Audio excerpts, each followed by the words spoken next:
When she followed the dog in through the door, the dog started barking, growling, and snarling at something over by the stairs. It was dark, so she could barely see a thing.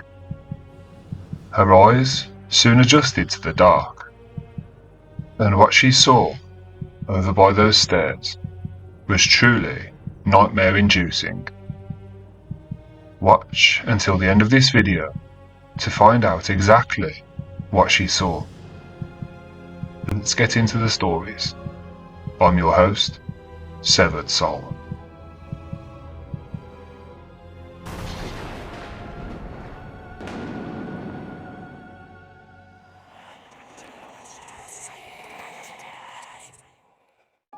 My family is originally from a small fishing village called Catalina, Newfoundland. 4 or 5 miles north of Catalina is a small village called Little Catalina. The surrounding area is covered in small ponds and bogs. In 1930, the town of Catalina held a dance for the local youths. My great-grandmother was about 13 years old at this time, and she was in attendance at the dance. According to my great-grandmother, a small girl from Little Catalina also attended the dance, walking the few miles to get there. Unfortunately, the girl's name has been lost in history. Well, that night was unusually dark, as fog rolled in from the North Atlantic. The dance finished at about 9 p.m, and everybody went home. My great-grandmother said that the next morning the little girl's parents were riding their wagon through the town. They stopped off at every house along the way looking for their daughter. They thought that maybe she'd stayed in Catalina with friends or relatives. One boy said that he'd seen her walking up the road towards Little Catalina after the dance. A search party was organised, and for 2 weeks, local men searched the forests and bogs. Fishing boats scanned the coastline. Unfortunately, the little girl was never found. Eventually, everybody came to the grim conclusion that she must have gotten lost in the dark and fallen into a bog hole. Those bogs are like quicksand and will suck you down within minutes. Months later, one man claimed to have seen the girl floating across the bogs one evening. He said that he attempted to go out to her, but she quickly disappeared into the forest. I suppose nobody ever put any real weight behind these claims, because the man was a known drunk. Years later, probably in the early 1920s, my great-grandmother said that she was out picking berries with her sister as the sun began to set. She said that as she looked across the bog, she saw a girl floating steadily and smoothly across the ground.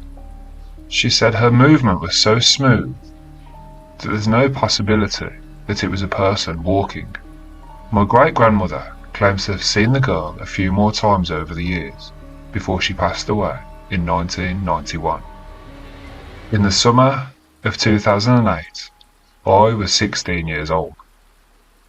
My grandfather and I were spending the summer in Little Catalina with some relatives.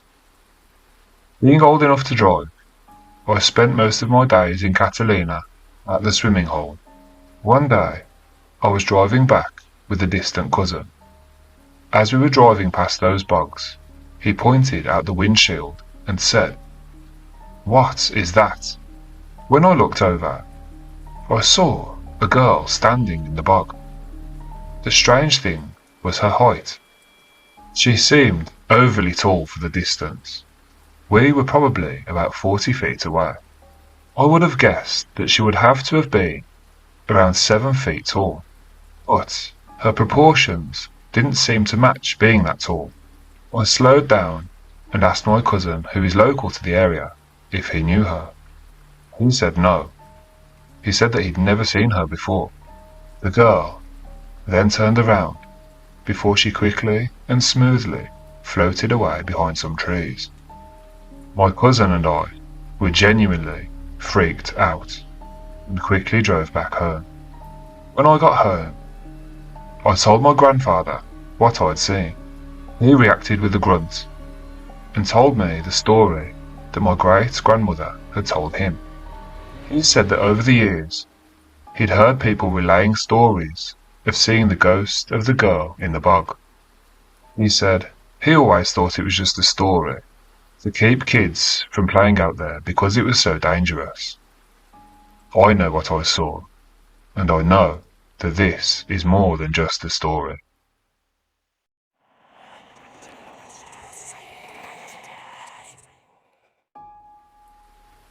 I was a freshman in college in Tallahassee, Florida, during the 2017-2018 school year.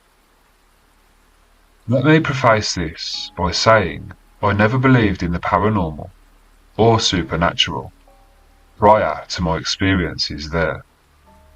So, the summer after my high school graduation, many of my friends had to take a mandatory summer term as a sort of orientation at FSU. I went to visit for a weekend to kind of get a feel for the city before I moved up there in the fall. While I was staying in my friend's, soon-to-be roommate's dorm room, he woke me up on his way to class, so I figured I'd take a walk around the campus. When I entered the stairwell, I noticed the initials TB written on the window, as someone would with their finger in the morning dew. I figured it was some type of tradition for the kids, so I tried to write my own initials. Except I couldn't, because they were written from the outside. At this point, I didn't know too much about Ted Bundy besides him being a serial killer.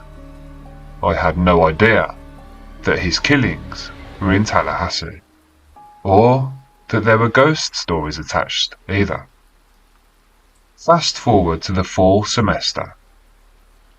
We lived in a house just across from St. Louis Park. This was a nature trail attached to a historic mission from the 1800s. The whole trail is a complete circle with paths that branch off toward the centre if you wanted to take a shortcut. Except for one spot where there is a perfect fork in the road. I remember being with two of my roommates walking our dog along the trail when we came to that fork. We stood there for a minute or so, deciding which way to go. I looked up and I saw something really strange. There was a Grim Reaper doll sitting about 30 to 40 feet in the air on a tree branch. I didn't think much of it at the time, as it looked like it could have just been a Halloween decoration. Why somebody would go through the trouble of putting it all the way up there, I haven't the slightest idea. I mean, the tree stood about 15 feet back from the fork, with thick brush in between. But there it was. Then we were hit by Hurricane Irma. So I went out of state for a few days. When I arrived back in Tallahassee, the first thing I did was go to that trail to see if it was still walkable. I arrived at that fork and noticed that the tree was still standing there, but there was no Grim Reaper. So, out of curiosity, I decided to have a look around for it. I'd been looking for around 5 minutes, and I decided to give up. Right when I said to my roommate, "Dude, where the fuck is it?" I looked up, and there it was. Not laying on the ground, but sitting perfectly upright on a branch that had been knocked clean out of that tree. Again, I didn't believe in the paranormal, so I took it home as I figured it would be a nice addition to the house. And boy, was it. The roommate in the master bedroom was the resident stoner of the house. We would always partake in herbs and wax in his bedroom. One day, I was out of class early and got home before anyone else. So I went into that room to roll up. As I was rolling, I noticed the box fan on his nightstand started rocking backwards and forwards. My first instinct was to call his dog, but he was downstairs at the time. My next thought was, did a rat just run by and hit the power cord? I got down on my hands and knees, face flat against the floor, and scanned the whole room. Nothing. Both his bed and drawers were raised off the ground. From where I was, I could see around the whole room, and I was completely alone. As I was getting back up to walk back to the table, I could hear something behind me. I turned around, and to my horror, the bedroom door was slowly opening. Something definitely pushed that door open, and to this day, I have no idea what it was.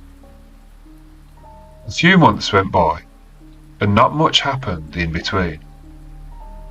Incidentally, I do remember having a look around the woods adjacent to our house.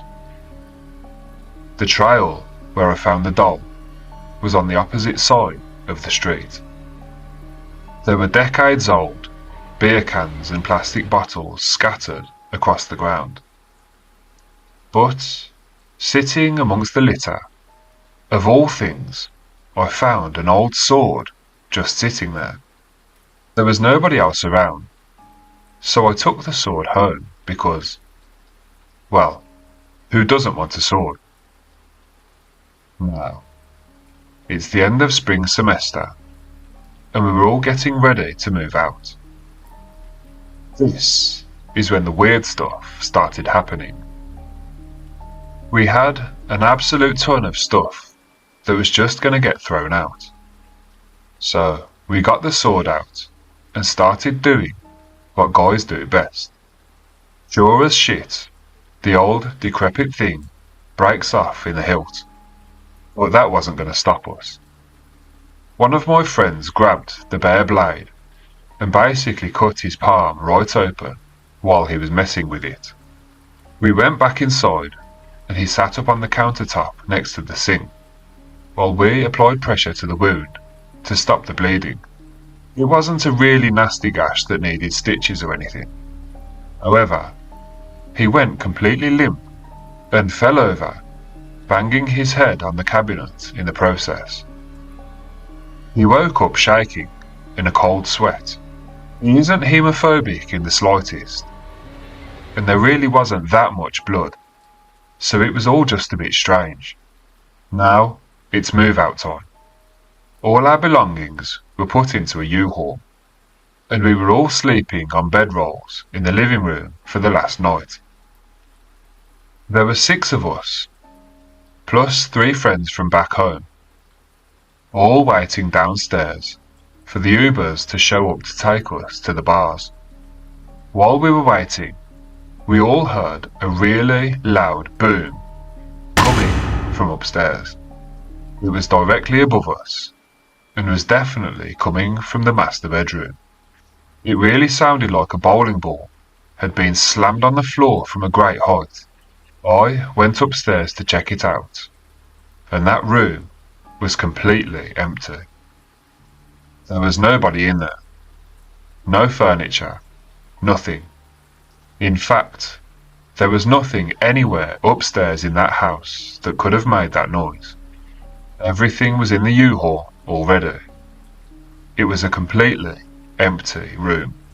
I convinced myself it was the ghost's way of saying one last farewell.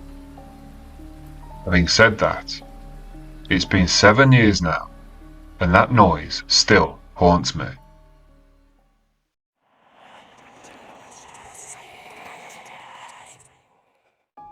It was my junior year of college, and I had procrastinated the renewal of my lease. When I realised I couldn't continue living at my current house, I had scant options. Luckily, some co-workers offered me their upstairs game room for $400 a month. This was a stark difference from my previous $900 a month rent, so I jumped at the opportunity. It was only supposed to be for a 4-month stint, and by January I would be moving back downtown with some college friends. The residence was in Montgomery, about 18 minutes from Savannah. The house itself was a dark brick home with 2 levels and a large yard, which backed up to a swampy stretch of land. The property was inundated with oak trees draped in Spanish moss. My roommates were substantially older than me, but they were still really fun to hang out with. One night, we were all playing poker in the kitchen when we heard a really loud banging at the door. It sounded like somebody was trying to enter the house, but the door was locked. We all presumed that it was our housemate Kyle and that he'd forgotten his keys. I promptly got up from the table to let him in, but when I opened the door, there was nobody there. I looked around outside, but all I saw was an empty yard. I went back to the table, and my housemates remarked too how they thought that somebody had been trying to get in. While I was somewhat confused, I didn't think that much of it, and we continued to play our games. A few weeks later, my roommate Sean had picked up a bottle of Jameson's whiskey from the store. After a brunch shift at the bar, Sean, Billy, and I decided to have a drink during the day. We were sitting at the kitchen table and had already polished off about a quarter of the bottle. We were talking about work, laughing, and taking shots. Then, abruptly, the 3 of us were prompted to look over at the linoleum countertop. I don't know what prompted us, but when I looked over my shoulder, I saw a bowl glide over the countertop in a stifled manner. It was as if a frail finger was slowly pushing the bowl across the surface. My eyes shot back to Sean and Billy, their mouths wide agape with shock. We started laughing once more, but it was that nervous, apprehensive type of laughter. "You all saw that too, didn't you?" said Billy. We reassured him, and then I stood up and walked over to that countertop. I rubbed my hand over the surface, expecting it to be damp, but it wasn't. It was bone dry. There was no breeze, no invisible string, no hidden magician. It was unsettling, but we tried to laugh it off and went back to drinking. A month or so passed, and it was October. My parents drove down from North Georgia to visit, and brought Duke, our blue heeler, with them. We walked around River Street, ate at Vic's, and then went to the Candy Kitchen. It was great family time. After dinner, my parents told me that their hotel wasn't cool with pets, and asked if I could keep Duke overnight. I was all for this, and checked with my roommates that this would be okay, and they all said that it was fine. When Duke and I were dropped off at the house, I took him inside. He played with my roommates for a while, and when it got late, I took him up to the games room. My bed was awkwardly placed in the corner of the room, and it faced 2 large windows on the wall opposite me. At some point, I fell asleep, with Duke curled up at the foot of the bed. I'm a very heavy sleeper. It takes a lot to wake me up. Yet, Out of a deep sleep, I woke up to a low, guttural growl. Moonlight shone in through the windows, and I saw Duke standing, staring at something. His hackles were raised, and this low, deep, guttural growl, which I'd never heard before, persisted. He was looking up at something I couldn't see. But whatever it was, it seemed to be looming over the bed. I instantly felt uneasy, and I grabbed the dog and brought him closer to me. This seemed to lull his aggression, and I somehow managed to fall back to sleep. When November rolled around, I decided I'd be attending my family's Thanksgiving in North Georgia. Our house is on a small cattle farm up in Elijah, and it's especially nice there in the fall. I drove up and visited for a couple of days. One afternoon, I felt overwhelmingly tired, so I decided to go upstairs to take a nap. When I woke up, however, I couldn't move. I could feel my forehead beading with sweat. From the corner of my eye, I could see my mirror, which was positioned just above my dresser. What I saw when I looked into that reflection induced an absolute feeling of terror.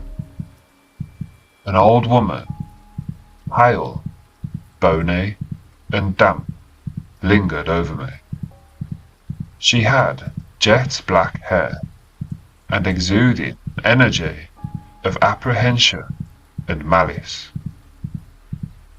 At this point, I was totally freaking out, struggling to break free from this paralysis. After a few moments, however, I snapped out of it. My heart was racing, and I leapt out of bed. I looked around the room, and that old woman from the reflection was now nowhere to be seen. December was my final month at the house, and one evening my roommates and I were taking turns playing chess. I don't remember how we got onto the subject, but we started talking about death and dying. Billy then asked Sean about the old woman that used to live in the house. Sean was a no-nonsense type, honest to a point, and as far from sensational as a person could be. He paused for a second and looked at me. He proceeded to tell the story of the previous owners, a story that had been told to him by the neighbours. There was an older couple that previously resided in that house. The gentleman had severe dementia, and his wife was his primary caregiver. One day, the old man was found aimlessly wandering around the neighbourhood, and a neighbour returned him to the house. When they arrived back at the house, and they opened the door, the neighbour was met with a rancid stench in the air.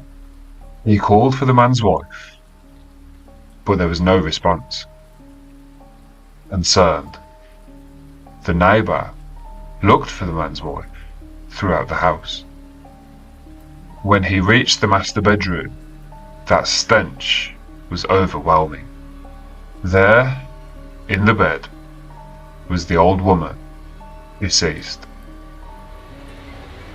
She had passed away in that bed and remained there for a long period of days. I got cold chills when I heard this story. I couldn't help but think back to that odd paralysis episode I had, and all the other oddities that had occurred in that house. I no longer live there, and the home has since been sold. Perhaps it was all unrelated anomalies and tricks of the subconscious, though, in all honesty, I think something otherworldly was at play in the kitchen, halls, and bedrooms of that house in Montgomery.